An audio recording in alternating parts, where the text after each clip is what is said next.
আল্লাহ তাআলা সূরা তাওবার 18 নম্বর আয়াতের মধ্যে বলছেন,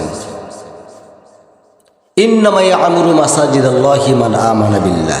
এই আয়াতের প্রেক্ষাপটে আমি আয়াতটা তেলাওয়াত না করি, সময় কম, সংক্ষিপ্ত আকারে আমি কয়েকটা কথা বলে ছেড়ে দেব। এই আয়াতের মধ্যে বলছেন মসজিদের আবাদকারী তারাই হতে পারে যাদের মধ্যে 5টা গুণ থাকবে। বলেন তো কয়টা? 5টা গুণ থাকবে।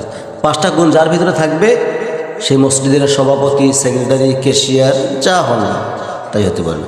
কিন্তু আমি তো এখানে এসে দেখতেছি 5টা কেন, একটা গুণও নেই তাদের মাঝে। যারা দায়িত্বের মধ্যে আছে একটা গুণ পর্যন্ত তাদের মাঝে নেই। আমি কেন থাকতে যাবো জায়গার মধ্যে? আমার ঠেকা পড়ছে আমার, আমি এখন ছেড়ে দিই। ইনশাআল্লাহ বিকেলবেলা আমি একটা মসজিদ পেয়ে যাব। কি বলেন আপনার?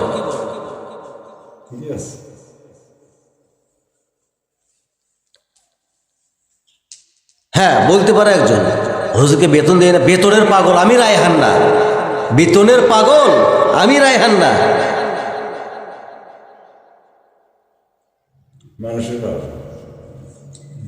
ভাইরা আমার শোনেন,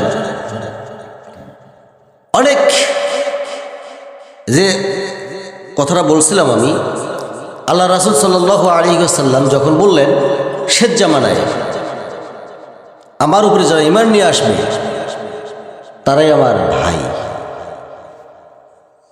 কেন তারাই আমার ভাই হবে?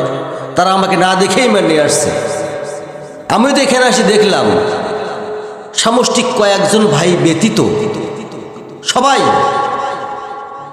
এই ঈমান বিধ্বংসী কামান হয়ে গেছে।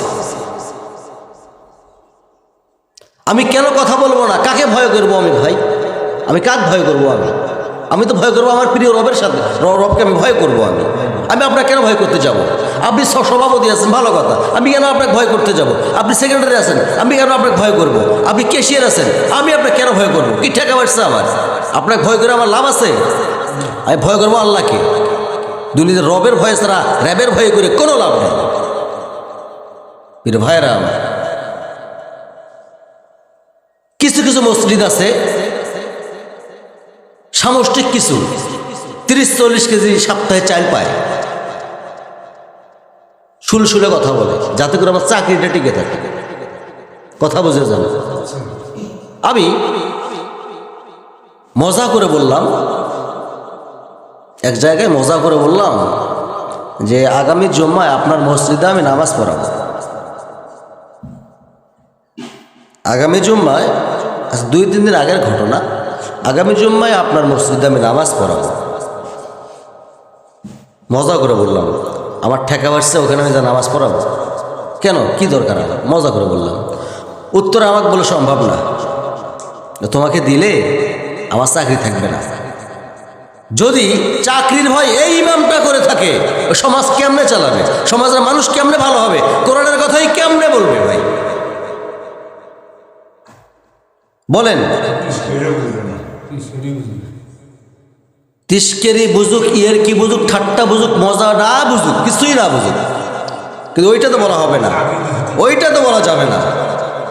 এই রকম ইমাম নিজের ইমানকে নষ্ট করে শুধু কয়টা পয়সার লোভে চাকরি বাঁচানোর তাগিদে অসংখ্য ইমাম বাংলার জমিনে এখন পর্যন্ত সুলসুলে কথা বলে।